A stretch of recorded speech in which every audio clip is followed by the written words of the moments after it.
Ya, pemirsa, polisi kemarin melakukan gelar perkara tertutup kasus kematian pengemudi ojol Afan Kurniawan.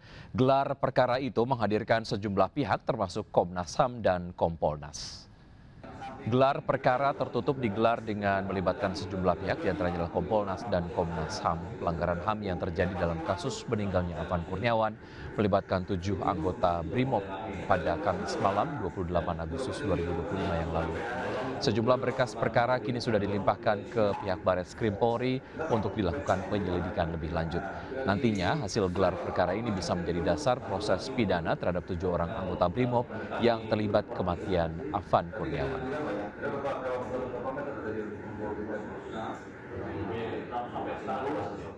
Ya, sementara itu pemirsa, hari ini sidang etik kasus kematian pengemudi ojol Afan Kurniawan mulai digelar. 2 anggota yang masuk kategori pelanggaran berat akan disidang terlebih dahulu.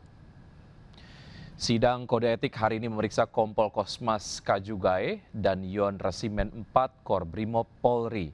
Sidang dimulai pada jam setengah 10 pagi dan sidang sempat terbuka untuk umum dan sebelum akhirnya dilanjutkan secara tertutup. Kompol Kosmas sendiri disangkakan melakukan pelanggaran berat saat kejadian ia duduk di kursi depan di sebelah pengemudi. Sementara Bribka Rohmat, sopir kendaraan taktis, akan disidang Kamis besok. Keduanya dapat dituntut dengan ancaman pemberhentian tidak dengan hormat atau PTDH. Sedangkan untuk 5 anggota lain yang duduk di bagian belakang kendaraan yang masuk dalam kategori pelanggaran sedang akan disidang di hari berikutnya.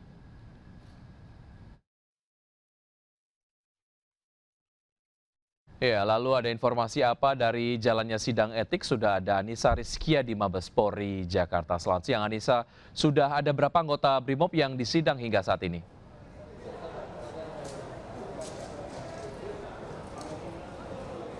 Ya, Wiki dan juga pemirsa, hari ini di Propam Polri begitu menggelar sidang etik yang mana salah satu dari 7 anggota Polri yang terlibat dalam peristiwa meninggalnya Afan Kurniawan pada Kamis malam tanggal 28 Agustus 2025 lalu begitu.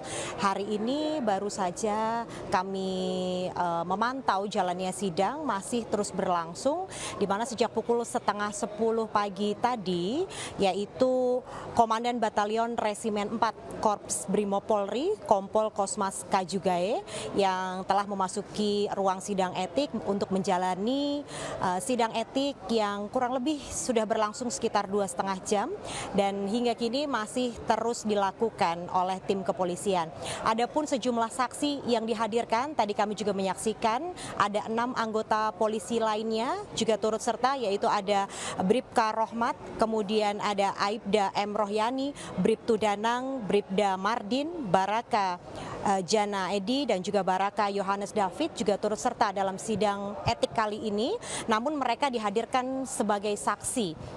Selain itu juga ada pihak eksternal yang hadir di sidang kali ini, yaitu dari pihak Kompolnas dan juga pihak internal Polri juga turut serta dalam sidang etik di gedung TNCC Polri yang digelar pada siang hari ini, Wiki. Dan kita pun juga menantikan begitu hasil dari sidang etik yang ditujukan kepada Kompol Komnas Jeju Gae yang hari ini masih terus berlangsung. Nampaknya memang kalau dilihat dari jadwal begitu akan selesai pada pukul 3 sore nanti, Wiki. Saya kembalikan kepada Anda di studio. Baik, Anissa, terima kasih atas informasi yang Anda sudah sampaikan. Selamat bertugas kembali. Pemirsa, aktivitas di Jakarta sudah kembali normal. Selain ASN dan pekerja swasta, aktivitas pegawai di gedung DPR RI juga berlangsung normal. Sudah ada Jessica Winoto di DPR RI. Selamat siang, Jessica. Bagaimana situasi terkini di DPR?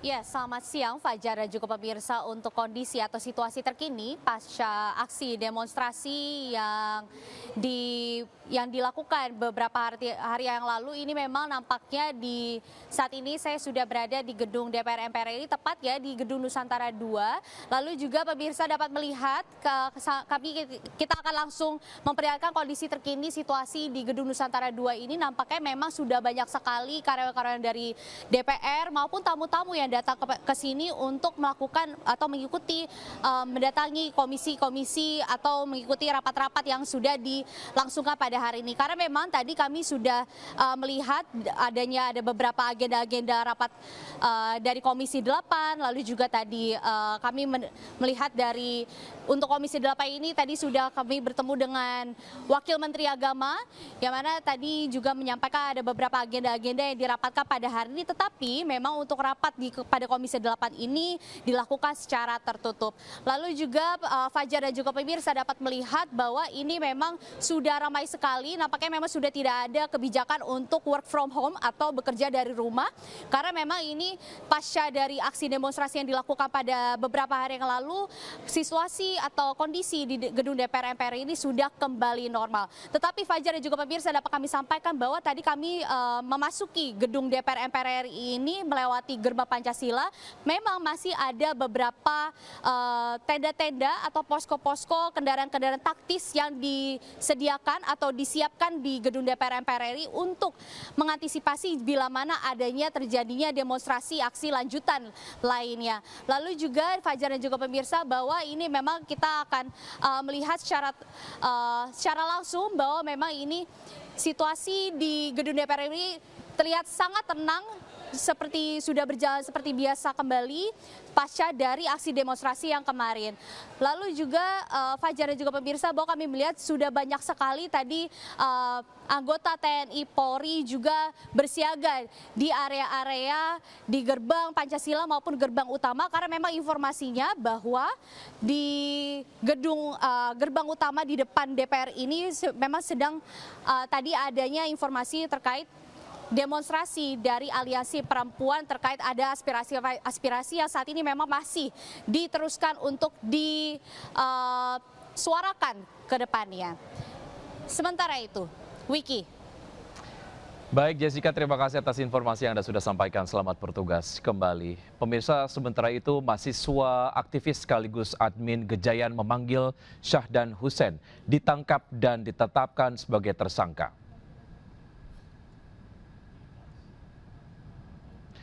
Syahdan Hussein ditangkap dan ditetapkan sebagai tersangka atas tuduhan penghasutan aksi anarkis. Penangkapan tersebut memicu aksi solidaritas ratusan mahasiswa menuntut pembebasan para aktivis. Masa yang tergabung dalam Pergerakan Mahasiswa Islam Indonesia (DIY) menggelar demo di pertigaan UIN Sunan Kalijaga, Yogyakarta.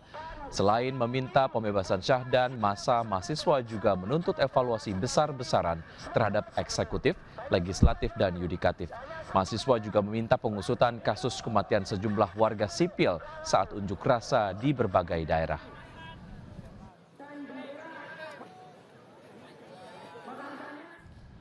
Seorang mahasiswa Fakultas Hukum Universitas Negeri Semarang Iko Julian Junior meninggal dunia dengan kondisi mengenaskan.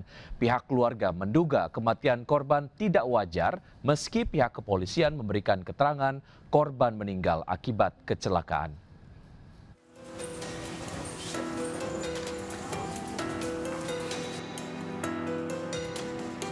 Rumah duka mahasiswa Fakultas Hukum Universitas Negeri Semarang, UNES, Iko Julian Junior terus didatangi kerabat di Semarang. Sebelumnya ia sempat berpamitan kepada ibunya untuk ke kampus pada Sabtu sore. Namun pada hari Minggu siang, ia diantar anggota BRIMOB dalam kondisi babak belur ke RSUP Dr. Karyadi. Naas, nyawanya tak tertolong dan dokter menyatakan Iko mengalami kerusakan limpa dan pendarahan hebat. Saat di ruang tunggu, sang ibu mengaku mendengar anaknya mengigau dan berkata, "Ampun Pak, jangan dipukuli saya lagi." Pasca tewasnya Iko, Ikatan Alumni UNES akan terus melakukan investigasi dengan memeriksa saksi-saksi. Ya, bahwa penyebab dari almarhum meninggal itu karena kecelakaan ya. Tapi ada juga beberapa informasi kami yang masuk, itu ada luka di limpahnya. Di situ kami mencoba masih mencari bukti-bukti dan saksi-saksi lain. Meski Iko telah dimakamkan, namun masih menyisakan tanda tanya. Sebab antara keterangan polisi dengan luka kondisi fisik korban berbeda. Sebelumnya keluarga dikabarkan jika korban dikabarkan kecelakaan di Jalan Dr. Cipto Semarang. Sementara ada saksi yang menjelaskan Iko mengalami kecelakaan di Jalan Veteran Semarang. Dari Semarang, Jawa Tengah, Wisnu Wardana News melaporkan.